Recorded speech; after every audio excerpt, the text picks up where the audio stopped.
ከዚህ ውጪ ደግሞ የራእይ መጽሐፍ ከሌሎች መጽሐፍቶች ለየት የሚያደርጋቸው 6 ነጥብ ወይም 5 ነጥቦችን ተመልክተን ነበረ። የመጀመሪያ ነጥብ የሚሆነው የራእይ መልእክት እሴት ላይ የመላእክት ተሳትፎ ያለ መሆኑ ከሌሎች መጽሐፍ ለየት ያደርጋል ብለናል። ሌሎች መጽሐፍቶች ዳይሬክትሊ እግዚአብሔር አብ የመልእክቱን ፍሰት ባለፈው አይተናል። በ5 ደረጃ የመጀመሪያው እግዚአብሔር አብ ለወልድ ሰጥቷል ይላል። ወልድ ደግሞ ለማን ሰጠ ይላል? ለመልአክ ሰጠ። መልአክ ለማን ሰጠ? ለዮሐንስ ሰጠ። ዮሐንስ ለተደራሲያኖቹ። ተደራሲያኖቹ እነማን ናቸው? በትንሿ እስያ የምትገኝ 7ቱ አብያተ ክርስቲያናት ኤፌሶን፣ ቲያጥሮን፣ ሰርዴስ፣ ጴርጋሞን፣ ሎዶቅያና ሰምርኔስ የተባሉ 7ቱ አጥቢያዎችን አይተን ነበር። ለእነዚህ 7 አጥቢያዎች በዋናነት ተሰጥቷል። ግን 7 ብቻ ነበሩ ወይ በወቅቱ የሚለውን ስንመለከት 7 ብቻ አልነበሩ። 7 ብቻ አልነበሩ። 7 የሆነበት ምክንያት ምንድን ነው ብያቸዋለሁ። 7 የመለኮታዊ ፍጹምነት ምልክት ናት ብያለሁ። እያንዳንዱ ቁጥሮችን እንመለከታለን። ስንማር ሁሉንም ቁጥሮች እናያለን። 1 ቁጥር ምንድን ናት? 2 ቁጥር ምንድን ነው? 3 ምንድን ነው? 4 3 ተኩል 7 144,000 እንዲሁም ደግሞ 666 የሚባሉ በዚህ በራእይ መጽሐፍ ላይ ያሉ ቁጥሮች ምንን የሚያመላክቱ ናቸው የሚለው በሰፊ እንመለከታለን ብያለሁ። ስለዚህ 7 የሆነበት ምክንያት በወቅቱ በታሪክ የነበረችው 7ቷን የትንሿን እስያ ቤተክርስቲያን የሚወክል ነው። በሁለተኛ ደግሞ በዛን ዘመን የነበሩ ሌሎች አብያተ ክርስቲያናትን የሚወክል ነው ብለናል። ያ ብቻ ሳይሆን ፕሮፌቲካል ሪፕሬዘንቴሽን አላቸው። ይህን እያንዳንዱ 7ቱንም አብያተ ክርስቲያናት ስንማር በትንቢት የትኛውን ዘመን ነው ኤፌሶን የምትወክለው ብለን በትክክል እናያለን። በየትኛው ዘመን ላይ የነበረችው ቤተክርስቲያን የሚመለከተው ብሎ እናያለን። ያንን አስመልክቶ ፕሮፌቲካሊ በትክክል ሪፕሬዘንት የሚያደርግበትን ዘመን እናያለን። አሁን ያለው በዚህ ዘመን ያለው ቤተክርስቲያን እናያለን። እስከ ክርስቶስ ኢየሱስ መምጫ ወይም ደግሞ የቤተክርስቲያን ዘመን ፍጻሜ እስከሚባልበት ዘመን ድረስ ያለው ቤተክርስቲያን የሚወክል መልእክት ነው የሚለውን ተመልክተን ነበረ። ተደራሲያኖቹ እነዚህ ናቸው። 5 ፖይንት ብዬ የራእይ መጽሐፍ ከሌሎች ለየት የሚያደርገው ሁሉንም አላብራራም። አፖካሊፕቲክ ሊትሬቸር መሆኑ በምልክትና በተለያዩ ቋንቋዎች በተለያየ አውሬ እነዚህ የመሳሰሉ ነገሮችን የያዘ በመሆኑ ከሌሎች ለየት ያለ ፊቸር ይኖረዋል ብለናል። እንዲሁም ደግሞ ራእይ ራሱ ሰልፍ አውትላይን ነው፣ ራሱን የሚያብራራ መጽሐፍ ነው ብለናል። እንዲሁም ደግሞ የዮሐንስ ራእይ የተጻፈበት ኮንቴክስቱ በራሱ ከሌሎቹ ለየት ያለ ነው ብለን ተመልክተናል። ሪቫይዝ በማድረጊያ አያይዛችሁ እንድትሄዱ ለዛሬ ያሳደርነው የራእይ ሲጻፍ ክርስቲያኖች የነበሩበት ሁኔታ ይሄንን ጥቂት ነጥብ እንመለከታለን። የዛሬዋን ነጥብ በአይምሮ ትሻላላችሁ ብዬ አስባለሁ። እዚህ ያላችሁ ራእይ ሲጻፍ ክርስቲያኖች የነበሩበትን ሁኔታ ስናነሳ የቤተ ክርስቲያን የጥንት ቤተ ክርስቲያን የስደት ታሪክ አብረን ይዘን ዛሬ እናነሳለን። ይህ ዘመን ታላቅ ስደት በክርስቲያኖች ላይ የተነሳበት ዘመን ነው። ይህኛው ዘመን 6ኛ የሮማ ገዢ የሆነ ኔሮ ያስነሳው ስደት ክርስቲያኖችን በጣም ያሰቃየና ያንገላታ ስደት ሆኖ እንመለከታለን። በዚህ ታሪክ ምዕራፍ ውስጥ ቤተ ክርስቲያን ያሳለፈችበት በጣም አስከፊና መከራ የበዛበት ወቅት ነው። 64 ኤዲ ወይም ደግሞ ዓመተ ምህረት ላይ በሮማ ከተማ ውስጥ የተነሳው እሳት እጅግ በጣም ለክርስቲያኖች መሰቃየት ምክንያት እንደሆነ እንመለከታለን። ኔሮ የተነሳው እሳት ወደ ክርስቲያኖች በማሳበብ የፈጠረውን ክስተት በዚህ መልኩ እንመልከት። የኔሮ ዘመን ስደት ምን ይመስላል? እዚህ ቦታ እንደምትመለከቱት የሮም ንጉሥ ኔሮ የተባለ ሰው ለ6 ቀናት ያህል እሳት ራሱ ከተማ ውስጥ ወርዶ ቀስቅሷል። ራሱ ነው ያቀጣጠለው። እሱ በቀጠራቸው ሰዎች ከተማው ተቃጠለ። ከተማ ውስጥ ያለው ቃጠሎ ስጧጧፍና ኔሮ ይህንን ስራ ሲሰራ ህዝቡ ያውቀዋል። ስለዚህ ኔሮ የቀሰቀሰ እሳት መሆኑ ዜናው ከፍ እያለ እየተነገረ ሲመጣ ይሄንን እሱ ላይ ስም ማጥፋት ላይ የእሱን ስም ለማጥፋት የመጣው ዜና ለመቀልበስ ሲባል ቀጥታ በወቅቱ ጥቂት ቁጥር የነበራቸው ክርስቲያኖች ናቸው። አዲስ ሃይማኖት ነው። ከክርስቶስ ኢየሱስ ማንነት ጋር የተያያዘ ሃይማኖት ነው። ሁሉም ይጠላዋል። የነበሩ ሰዎች የተለያየ ባዕዳን አማልክት የሚያመልኩ ናቸው። ጣዖት አምላኪዎች ናቸው። የራሳቸው ልማዳዊ አምልኮ አላቸው። በዚህ መነሻ የነበረውን ነገር በሙሉ ወስዶ እነኚህ መንቴ ሃይማኖት ያመጡ ሰዎች ናቸው ከተማችንን ያቃጥሉታል ማለት ነው። በዚህ ሰዓት ያንን ዜና የሰማ የቀረው ሕዝብ በአጠቃላይ ክርስቲያኖች ላይ በመገልበጥ እያንዳንዱ በክርስትና ውስጥ ምሰሶ የነበሩ ትላልቅ ሐዋርያቶችን ፊት ለፊት በማውጣት አደገኛ ቅጣት ሲቀጡ እንመለከታለን። በዚህ ጊዜ ላይ ታስደስ የተባለው የመጽሐፍ ቅዱስ ታሪክ ምሁር እንደዘገበው 3 መሰረታዊ ቅጣቶችን ክርስቲያኖች ተቀጥተዋል። የመጀመሪያው ቅጣት ለአራዊት መመገብ ነበረ። ክርስቲያኖች በዛ ዘመን ፊት ለፊት ለአራዊት ተመግቧል። እንዴት አደረጉ? የእንስሳትን እርጥብ የእንስሳትን ቆዳ ገፎ ክርስቲያኖች ላይ በማልበስ እነዚህ ሰዎች አይደሉም እንስሳ ናቸው በማለት ዶበርማን የሚባል ከውሻ ስም የሆነ ጥርስ ያለው ከውሻ የሚበልጥ በጣም አደገኛ የሆነ አውሬና ሌሎች አራዊቶችን በማሰማራት ሕዝብ በሚያይበት ፊት ለፊት እንዲበሉ አድርጓል። ብዙ ክርስቲያኖች በዚህ አይነት ቅጣት ውስጥ አልፎ ተበልተዋል። ሁለተኛ ሕያው ማብራት ወይም ደግሞ ሕያው ችቦ ይባላል። ይሄኛው ደግሞ ምን አይነት ነው? ይሄ የሻማ ተቃራኒ ነበር። ሻማ ጋር የሚበራው ጧፍ፣ ይሄ ጧፍ የሚሰራበትን ሴት ወይም ደግሞ ቅጥራን ዘይት በመቀባት በምሽት የኔሮ ቤተ መንግስት ዙሪያ ላይ ባለው ጋርደን ዙሪያ ክርስቲያኖችን እንጨት ወቅቶ በማቆም ልክ እናንተ ጋርደን ላይ እንደምታበሩ ጋርደን ይሄ የቆመው እንጨት ላይ ክርስቲያኖችን በማሰር ዙሪያው በዚህ ገመድ በመጠቅለል ከአናቱ አብርቶ ሰዎች ቆሞ እርሱ ከዕቁባቶቹና ሚስቶቹ ጋር ሲዝናና ክርስቲያኖች ቆሞ እሳት እየበላ እየጮሁ ያምናል። እንዲህ አይነት አሰቃቂ ሁኔታ እያለፈ የነበረበት ኮንቴክስት ውስጥ ነው ራእይ የተጻፈው። ሶስተኛው በይፋ መስቀል። በይፋ ብዙ የተሰቀሉ አሉ። በጣም በርካታ ክርስቲያኖች ፊት ለፊት የተሰቀሉ አሉ። ጴጥሮስን ጨምሮ ማለት ነው። በርካቶችን ሰጥተዋል። በዚህ በምታዩት ሁኔታ ለአራዊት መግበዋሉ። ሕያው ማብራት ችቦ በማለት የንጉሱ በራፍ ፊት ለፊት ላይ ጋርደን አለ። ጋርደኑ ላይ ሰዎችን እንደ ችቦ አስሮ አቀጣጥለዋል፣ አንድደዋል። ቅድም ሲዘምሩ ፋይሎች እንደሰማችሁ ወንጌል ኢየሱስ ጌታ ነው ማለት ብቻ ሰዎች ብዙ ዋጋ የከፈለበት ነው፣ ብዙ የተሰዋበት ነው፣ የተሰቃየበት ነው። ኢየሱስ ክርስቶስ ጌታ ነው። አሜን ሃሌሉያ። ዝም ብሎ እኛ ጋር የመጣ ዜና አይደለም። ሕያው ማብራት ችቦ አድርጎ በዚህ መንገድ አንድዷል። በይፋ ብዙዎቹ ተሰቅሏል። የጅምላ መስቀል ብዙዎቹ ተሰቅሏል። በዚህ ዘመን ላይ ወሳኝ የነበሩ የሃይማኖት አንቀሳቃሾች ወይም ደግሞ ሰባኪዎች የተሰዉ ቅዱሳን ሰማዕታት አሉ።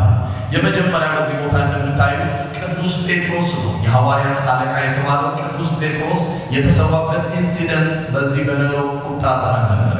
በ64 ዓመተ ምህረት እስከ 68 በነበረው ወቅት ላይ የክርስትና እምነት ምሰሶ የነበሩ ጴጥሮስን ጀምሮ ብዙ ሰዎች የተሰዋበትና የተቃጠለበት ሁኔታ እንመለከታለን። ጴጥሮስን ሊሰቅሉት ይዞ ወጥቶ እንደ ሌሎቹ ሊሰቅሉ ባሰቡ ጊዜ እንደዚህ ሲል ጴጥሮስ ትመለከታላችሁ። እኔ ከጌታዬ ከኢየሱስ ክርስቶስ ጋር እኩል አልሰቀልም፣ ዘቅዝቃችሁ ስቀሉኝ በማለት ያቀረበው ጥሪ እርሱ ተቀብለው በዚህ በምታዩት መልኩ ዘቅዝቆ ሲሰቅሉት ትመለከታላችሁ። ጌታችንና መድኃኒታችን ኢየሱስ ክርስቶስ በተሰቀለበት ጊዜ በአናቱ እንዲህ የሚል ጽሑፍ ትመለከታላችሁ። አይነ አርአይ የአይሁድ ንጉሥ የናዝሬቱ ኢየሱስ የሚል። እነዚህ ሰዎችን ደግሞ ሲሰቅሉት ይህ ውሳኔ የሮማ ንጉሥና የሰናተሎች ነው ይላል። ምንድን ነው የምለው? SPOR ሴናተርስ ኤንድ ፒፕልስ ኦፍ ሮማ። የሮማን ሕዝብ ውሳኔ ጴጥሮስ በዚህ መልኩ ሲሰቀል ትመለከታላችሁ። ይሄ ዋጋ በጣም የተከፈለበትና አደገኛ ወቅት መሆኑን እናያለን። ሁለተኛ ቅዱስ ጳውሎስ የአሕዛብ ሐዋርያ ይባላል። የሐዋርያ ጳውሎስ ደግሞ አሟሟት፣ ምክንያቱም ሐዋርያ ጳውሎስ እንደ ሌሎቹ ሌላ የሮም ዜግነት ስላለው በአውሬና በዚህ አይነት መንገድ ሰቅሎ መግደል አልቻለም። እንዳይሰቅሉት ሕጉ አይፈቅድም። በአውሬ ማዋጥ እንዳይገሉት ሕጉ አይፈቅድም። ከዚህ የተነሳ ሐዋርያው ጳውሎስ ከቦታባለች አካባቢ ውስጥ ስቴልዌይ ባልቦታ ላይ በሰይፍ ፊት ለፊት አንገቱ በሰይፍ ሲቀሉ እንመለከታለን። ከራሱ በሁለተኛ ጢሞቴዎስ ምዕራፍ 4:6 ላይ የምናገረው ትመለከታላችሁ። አሟሟቱ ተንብዮአል። ምን ብሏል? ይነበባል አይደል? ምን ይላል ስለ አሟሟቱ? አቤት በመስዋዕት እንደሚሰዋ አንድ ሰው ያነበበ ማይክ ወይ አንድ ማይክ ሰው ማለት አንድ ሰው ያነበበ እንዴት እንደሚሰዋ እንዴት ኦልሬዲ ስቃይ ብቻ ነው በዛ ዘመን ላይ ያለው። ይሄ ሁሉ ያደረገው ያለበት ምክንያት ምንድነው? ክርስትና የሚባል ነገር ማንንም አልፎ እንዳያንቀሳቀስ ማንንም ክርስቶስ የሚባለው እንዳይሰብ በዚህ መንገድ ሲያሰቃዩ ትመለከታላችሁ። ሐዋርያው ጳውሎስ በዚህ በምታዩት መልኩ ከሮማ ግንብ ፊት ለፊት እያያችሁ ነው። ቦታ አድርጎ በዚህ በሚታይ ግንድ ላይ አንገቱን በማስደገፍ ፊት ለፊት ቀልተው ስገል አንገቱን ከራስ ስለኝ ትመለከታላችሁ። ወንጌል ዋጋ የሚያስከፍል የሐዋርያት የዮሐንስ ራእይ የተጻፈበት ኮንቴክስት በዚህ አይነት አስጨናቂና አሳዛኝ ጊዜ ነው። ሶስተኛ በዚህ ጊዜ የተሰዋው ወንጌላዊ ማርቆስ። ወንጌላዊ ማርቆስ የተሰዋበት ኢንሲደንት ምንም እንኳን በሮማ ከተማ ባይሆንም በዚህ በነሮ ዘመን የግብፅ ክርስቲያኖችን ሲያገለግል የነበረ ሰው ነው። እየመራ ባለበት ጊዜ አንድ የእረኛው ሳርዴስ የሚባል ባህል አለ። ይህም ባህሉ ታሪካዊ አመጣጥ ልንገራችሁና ከዚህ በኋላ ከአንዳንድ ድርጊት ትወጣላችሁ ማለት ነው። እዚህ ውስጥ የገቡ ሰዎችን እንድታስወጡ ይረዳችኋል ማለት ነው። የዚህ ባህል ሉፐርሲስ ይባላል። ሉፐርሲስ ማለት የሮማ ከተማ የመሰረተች አውሬ ናት ተብለው አንድ ነብር አለች። ያቺ ነብር የሮማ ከተማ ሕፃናትን አጥብታ ታሳድጋለች ብሎ ያምናል። እዚህ ለአውሬው ንጉስ ለአውሬውና ለጫካ ንጉስ ተብሎ የሚደረግ ባሉ የካቲት ወር አጋማሽ ወይ መጨረሻ አካባቢ የሚደረግ ባሉ በዚህ በዓል ላይ ወንዶች ራቁታቸው ሆነው የዚህ ሃይማኖት አራማጅ የሆኑ አባቶች አሉ። የውሻ ደምና የፍየል ደም ከሰው በኋላ ከውሻ ቆዳና ከፍየል ቆዳ የተሰራውን ጅራፍ ያዘጋጃሉ። ያንን ጅራፍ ይዞ ወንዶች ራቁታቸውን ከተማ ውስጥ ይሮጣሉ፣ ይዞራሉ። ሴቶች እየተከተሉ የጅራፉን ጫፍ ይይዛሉ። እዚህ ሰዓት ምን ተብሎ ነው የሚገመተው መሰላችሁ? የፒዩሪፊኬሽን እና ፈርቲሊቲ ይመስላል። የንጽህናና የመራባት ሆኖላል። እንግዲህ ምን ሀፔን እንደሚያደርግ ቀጥሎ አስቡ። ከዚህ የተነሳ በጅምላ ሰዎች እንደ እንስሳ እርስ በርስ የሚገናኙበት ቆሻሻ የሆነ ድርጊት የሚፈጽምበት ሰዎች በዚህ ሁኔታ ውስጥ እያለፈ የነበረበት በዓል ነው። የዚህ ቀን ነው እንግዲህ ቅዱስ የሆነውን የናዝሬቱ ኢየሱስን የሰበኩ ሰዎችን እርኩስ የሆነውን አውሬ የሚያመልኩ ሰዎች ቅዱስ ማርቆስን በገመድ በመጎተት በሚያሳዝን ሁኔታ ሕይወታቸውን ሲሰዉ ይመለከታላችሁ። በስተመጨረሻ ይሄ ገላስዮስ የሚባል ጳጳስ ይሄ በዓል በጣም አስከፊና ልጆቻቸውን ጭምር እያስነወረ ያለ በዓል መሆኑን በመመልከት በ496 ዓመተ ምህረት ላይ የዚህ በዓል ገጽታ ትንሽ ለውጥ እንዲያደርጉ የራቁት የሚሮጡትን የውሻ ደም የፍየል ደም የሚሰሩትን ነገር ቀንሶ ወንዶችና ሴቶች ብቻ ሰለብሬት እንዲያደርጉ የመራባትና የንጽህና የተባለው ኮንተንት ይዞ እንዲቀጥል በመፍቀድ እንዲህ ብሎ ይሄንን በዓል ቀይሮታል። ቫለንታይን ዴይስ መቼ ነው የሚከበረው? የካቲት አካባቢ። ይሄ በዓል ቅዱስ ማርቆስ የተሰዋበት በዓል፣ ቆሻሻ በዓል። እግዚአብሔር ይገስጸው። ግፍትም እንዳትሰራቱ። ይሄ ሰማዕታት የተሰዋበት በዓል ልናቀርብ አይገባም። ብዙ ምልክቶችን እናያለን። እናንተ ከምታውቁት እዚህ ውስጥ ከተጻፈ ውጪ አታችመንት ያላቸው በርካታ ምልክቶችን እንመለከታለን። በዚህ ምድር ላይ አጋንንት በምን አይነት ሁኔታ ሌጋሲውን ለማስቀጠል ምልክቶችን በዓለም ዙሪያ ያሰራል። እንግዲህ በሀገራችን እንደምትመለከቱ የገባንን ያልገባንን በዓል ወስደን እናገባለን አይደለም እንዴ? በተለይ ተማሪ አካባቢ ያላችሁ ምድር ባልቀና ክሬዚ የእብደት ቀን ይባላል። ይህን ቀን ብቻ ብዙ አይነት ቀን አለ። እነዚህ ነገሮች እንድትጠነቀቁ ታሪካዊ መነሻቸው ጣዖት ማርቆስ ነው። ስለዚህ በዚህ መነሻ ሉፐርሲስ ቫለንታይን ዴይ ማለት ሉፐርሲስ ዴይ ነው። ይህ ማለት ደግሞ የጫካውና የአውሬው ንጉሥ የሚመለክበት ቆሻሻ ቀን ይህ ቆሻሻ ቀን በመጠንቀቅ እንድናሳልፉ ይረዳል ማለት ነው። በዚህ መልኩ ማርቆስ ጎትቶ ሲያስወግዱ ከዚህ ከአርካይቭስ ይሄ ፎቶ ያገኙት ነው።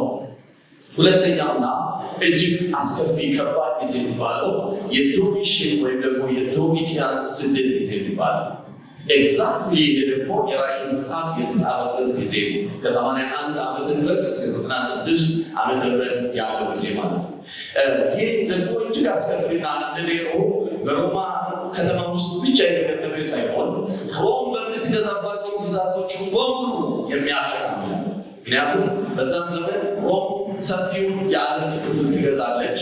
ከዚህ መነሻ ሮም የምትገዛባቸው አጠቃላይ ስቴቶችን ያጠቃልለ ስቴት ነው።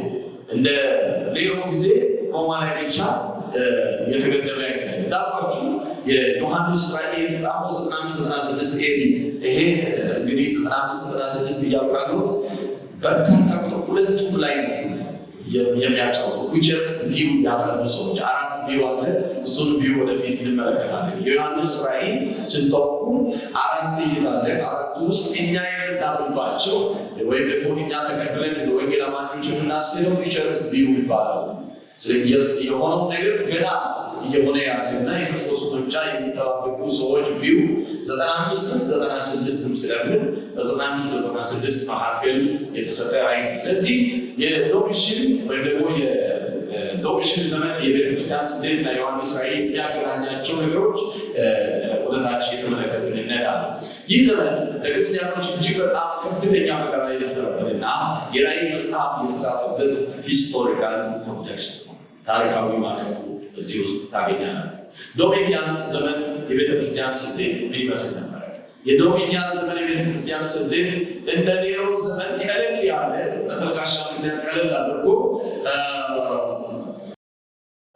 እሳት ጭሮ ወይም ደግሞ ከንቱ ምክንያት አስነስቶ ያስነሳው ስደት አይደለም። የዚህ ዘመን ስደት በጣም ስልታዊ፣ ሃይማኖታዊና ሕጋዊ ማዕቀፍ የያዘ ስደት ነው። የንጉሥ አምልኮ የሚባል ደግሞ ኢምፔሪያል ከልት ንጉሥ አምልኮ ምን አይነት አምልኮ ነው? ይሄ ዶሚቲያን ራሱ ጌታችንና አምላካችን ብላችሁ ጥሩኝ ያለው የመጀመሪያ የሮማ ንጉሥ ነው። ምን ብላችሁ ጥሩኝ ያለው? ጌታችንና አምላካችን ብላችሁ ጥሩኝ ብሎ ያደረገ። ያ ብቻ ሳይሆን ሁሉም ሮማን በምትገዛቸው ሮም የምትገዛቸው ግዛቶች በሙሉ ላይ ለንጉሱ ምስል እንዲቀመጥና ዕጣንን በዓመት ውስጥ በዓል ተደርጎለት እንዲታጠን ያወጀበት በዓል። ስለዚህ ሰዎች በአጠቃላይ በየጊዜ ዓመቱን እየጠበቁ ወቅቱን እየጠበቁ ዶሚቲያን ጌታችን ነው እያለ መስዋዕት ይሰዋሉ፣ ዕጣን ያጥናሉ። በዚህ መልኩ ንጉሥ ይመለካል ማለት ነው። በኋላ ላይ አድርጌ አብራራለሁ። የሰርዴስ ቤተክርስቲያን ቢሾፕ ዋና መጋቢ ነው። ቅዱስ ፖሊካርፖስ ስለተባለ ሰው እናገራለሁ። አሁን ግን አጠር ያለች ነገር በዚህ ጊዜ ነው ይህ ሰው መከራ የተቀበለ፣ በዚህ መንገድ መከራ ሊቀበል የተገደደው።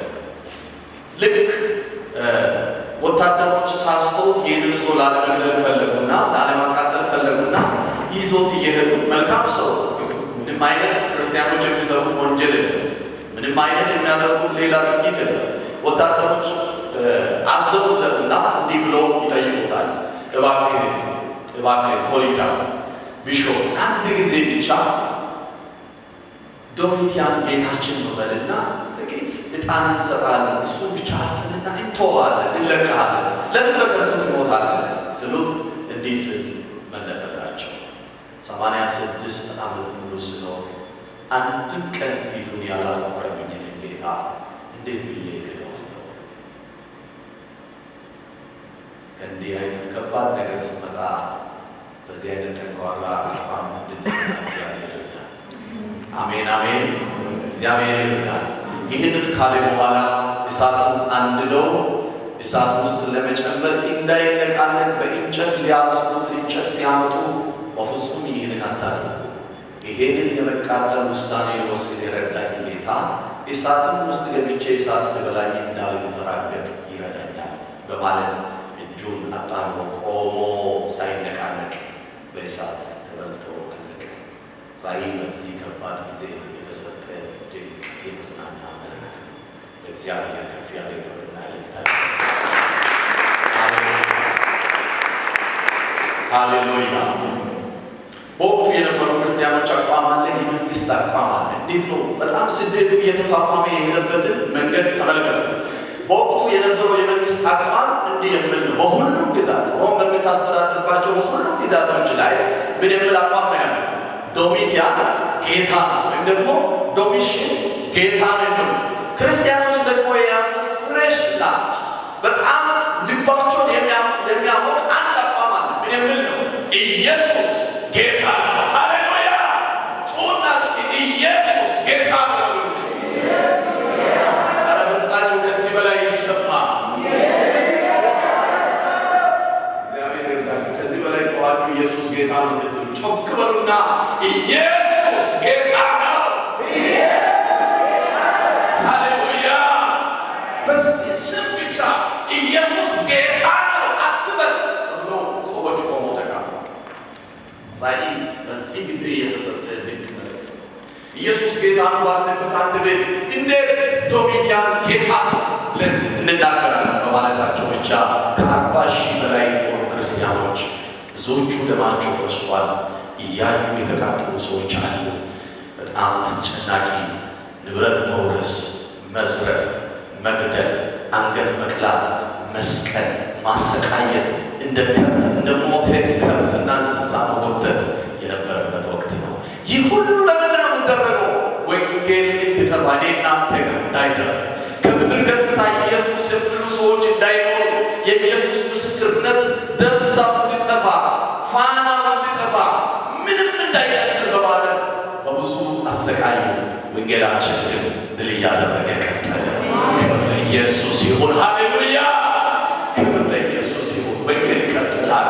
በዚህ ስቃይ ውስጥ የተሰጠ መልእክት ነው። ሐዋርያው ዮሐንስ ወደ ፊጥሞ ደሴት የተጣለበት ጊዜ ሄደው ቅድም ባለፈው ብያቸዋል። በፈላ ዘይት ውስጥ ኔሮ ቀቅለውታል።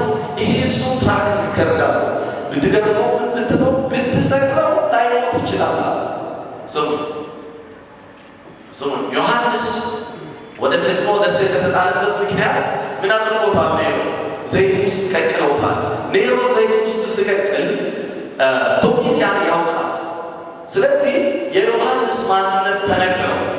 ዮሐንስ ከዚህ በፊት በፈላ ሰው ዘይት ውስጥ ገብቶ የተረፈ ሰው ነው። ዮሐንስን ወስደህ ብትሰቅለው ሊነሳ ይችላል እንዳምላካቸው።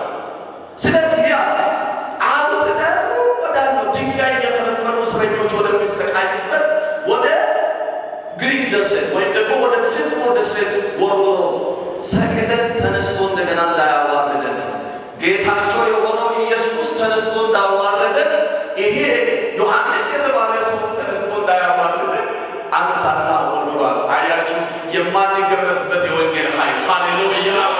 የወንጌል ኃይል። ሃሌሉያ። ጌታ ወደፊት እንዲፈርዱ ያለ ከዚህ የተነሳ ዮሐንስ ተነስቶ ወደ ፊጥሞ ደሴት ስትሉት ትመለከታላችሁ። ይችን ብቻ እንመልከትና የዛሬ ምሽት እዚህ ላይ አበቃል። የጥንት ቤተ ክርስቲያን የስደት ታሪክ እንደ ክርስቲያን ማወቅ እጅግ በጣም አስፈላጊ ነው። ልታውቁት ያስፈልጋል። የጥንቱ ቤተ ክርስቲያን የስደት ታሪክ 8 ሲዝን አሳልፏል። ይህንን እንደ ክርስቲያን በደንብ እንድትይዙ ያስፈልጋል። 8 ሲዝን። የመጀመሪያው የኔሮ ስደት ነው። ኔሮ ያስነሳው ስደት ነው። ከ64 እስከ 68 ዓመተ ምህረት በደንብ አይታይም። ለምንም ግን የሚታያችሁ ለማይታያቸው ሰዎች ሼር አለ። ኔሮ ያስነሳው ስደት ምን የሚል ነው? ከተማውን ያቃጠላችሁ እናንተ ናችሁ፣ ከተማዎችንን ያወደማችሁ እናንተ ናችሁ የሚል ተልካሻ ምክንያት በመፍጠር ያደረጉት ስደት ነው። እንዲሁም ደግሞ ሁለተኛው ስደት የዶሚቲያን ስደት ነው። ምን በለው የሚል ነው? ኢየሱስ ጌታ ነው ማለታችሁን ትታችሁ ዶሚቲያን ጌታ ነው በሉ በማለት አደረገ። ብዙ ሰዎችን አሰቃይቷል። ዮሐንስን አንስቶ ወደ ፊጥሞ ደሴት ወርውሯል። ነገር ግን ኢየሱስ ጌታ ነው የሚሉ ሰዎች እየጨመሩ እየበዙ ሄደዋል። በመከራ ውስጥ እየበዛ የሄደ ሃይማኖት ለምን ሃይማኖት ስላልሆነ ወግ ስላልሆነ ሕይወት ስለሆነ እየሰፋ እየበዛ የቅዱሳን ደም እንደ መዳበሪያ እየሆነ የቅዱሳን ሥጋ እንደ መዳበሪያ እየሆነ እየለመለመ የሄደ ሃይማኖት ነው። ክርስትና በዚህ መንገድ የመጣ ሃይማኖት ነው። ክብር ለኢየሱስ ክርስቶስ ይሁን። ሶስተኛው ስደት ዘመን ትራጂያን ንጉሥ ትራጂያን ይባላል። ከ98 እስከ 117 ዓመተ ምህረት ባለ ጊዜ ውስጥ ይሄ ደግሞ ክርስትናን ሕገወጥ ሃይማኖት ነው በማለት የፈረጀ ነው። እንግዲህ ሕገወጥ ሃይማኖት ነው የተባለ ያለው ለምንድን ነው? ሕጋዊ ሃይማኖት የተባሉ እንደነ የንጉሥ አምልኮ የነገሥታት አምልኮ ላይ ይሄ ዶሚቲያን የተባለ ሰው አለ። ሌሎችም ደግሞ ነገሥታቶች ተነስቶ ሊታመልኩን ይገባል ብሎ ሰዎችን ያሰቃያሉ። በከተማው ደግሞ የሚመለኩ ነፍ አማልክቶች አሉ። በዚህ መነሻ ኢየሱስ ጌታ ነው የሚሉ ሰዎች ሕገወጥ ሃይማኖት ተከታዮች ናቸው። ከዚህ የተነሳ በክፉኛ ይሰደዳሉ፣ ይሰቃያሉ፣ በአውሬ ይበላሉ፣ ይሰቀላሉ። ላያችሁ እንደነ ሐዋርያ ጳውሎስ ደግሞ ሌሎች አንገታቸው ለሁለት ይቆረጣል። እንደነ ማርቆስ ደግሞ ይጎተታሉ፣ እሳት ውስጥ እንደሚጣሉ እንደነ ፖሊካርፕ እሳት ውስጥ ይጣላሉ ማለት ነው። በጣም አደገኛ የነበረ ጊዜ ነው። ሶስተኛው አራተኛው የማርከስ ኦሬሊየስ የሚባለው ማርከስ ኦሬሊየስ የሚባለው ንጉሥ ያስነሳው ስደት ነው። ይሄ ደግሞ ከ1601 እስከ 1800 ድረስ የቆየ ስደት ነው። የወረርሽኝ ወቅት ስደት ነው። ምን አይነት ወረርሽኝ? አንቶኒ የሚባለው ወረርሽኝ ነበር።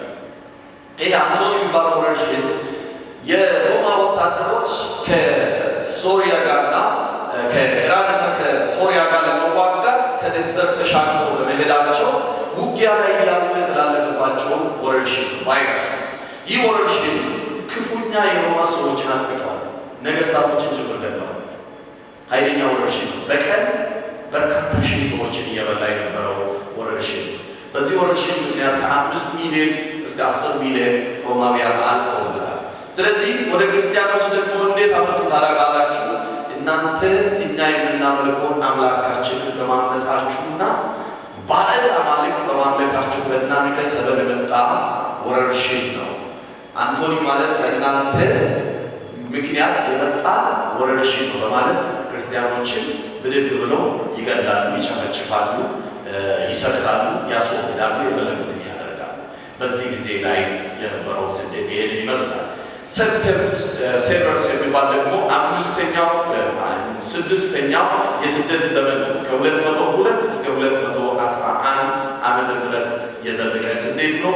የሮማን ቀድሞ ክብር ለመመለስ ሁሉም ዜጋ ለአማልክት መስዋዕት አቅርቦ የምስክር ወረቀት መያዝ ነው። አይታችኋል።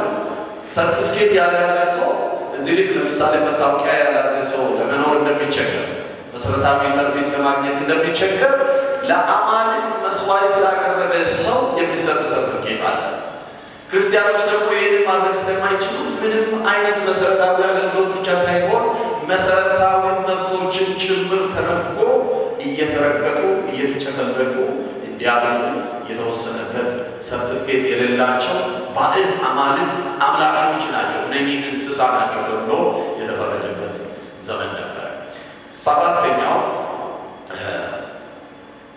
የሰፕቲመስ የሞት አዋጅ የሚያስቀጣ ነው። ሶሪ የዴሲየስ የተባለ ሰው ይሄ የአማልክት ሰርቲፊኬት የሚጠይቀው የአማልክት ሰርቲፊኬት የሚጠይቀው ዴሲየስ የተባለ ሰው ከ303 እስከ 311 ዓመተ ምህረት ደግሞ የዘለቀው የዲዮቅልጥያኖስ የሚባለው የታላቁ ስደት የመጨረሻው ስደት ነው። ይህ ደግሞ ሁሉ ነገር ያካትታል። መጽሐፍ ቅዱስን ማቃጠል፣ አብያተ ክርስቲያናትን ማፍረስ፣ ክርስቲያኖችን ከመንግስት ስራ ማባረር፣ ክርስቲያኖችን ከመንግስት መሰረታዊ ቦታዎች ማፈናቀል፣ ማሰቃየት፣ ክርስቲያንን የገደለ ሰው መሸለም አያሳትም ወገኖች። ይህ ሁሉ የሚደረገው ለምንድን ነው? ክርስትና ከምድር እንድጠፋ ጠፋ፣ እየበዛን እንሄዳለን። አሜን አሜን። እየበዛን እንሄዳለን የሚል ሰው አለ? ሃሌሉያ። እስኪ ወንጌላችን ገና ምን ያደርጋል? እስኪ ሃሌሉያ። ይጠፋል ተብሎ ነው ፊት ለፊት አውጥቶ የሚሰሙበት መሰረታዊ ምክንያት፣ ፊት ለፊት አውጥቶ የሚሰሙበት ዋናው ምክንያት ክርስቲያኖች ከምድር ገጽ እንዲጠፉ ነው። ቀጣይ ያለው ክፍል ላይ እነዚህ ነገሮችን እንመለከታለን። ለስደቱ መነሻ የሆኑ ሃይማኖታዊ፣ ፖለቲካዊ፣ ማህበራዊ ስደቱ የቆመው የመጨረሻ ስደት የሚባለው የቆመበትንም ዘመን በደንብ እንመለከታለን። ዛሬ እግዚአብሔር መንፈስ ቅዱስ በዚህ በተናገረን መሰረት ሁላችሁም ቀጣይ ደግሞ እሑድ ላይ ስንገናኝ ተዘጋጅታችሁ ማስታወሻችሁና ራሳችሁን አዘጋጅታችሁ እንድትመጡ ላለው ሰዓት ላለማሳለፍ ቃል ስለገባው ከዚህ በላይ አልልም። እግዚአብሔር አምላክ ይባርካችሁ። በዚህ ስደት ውስጥ የመጣው ክርስትና አስጠብቀን እንድንሄድ እግዚአብሔር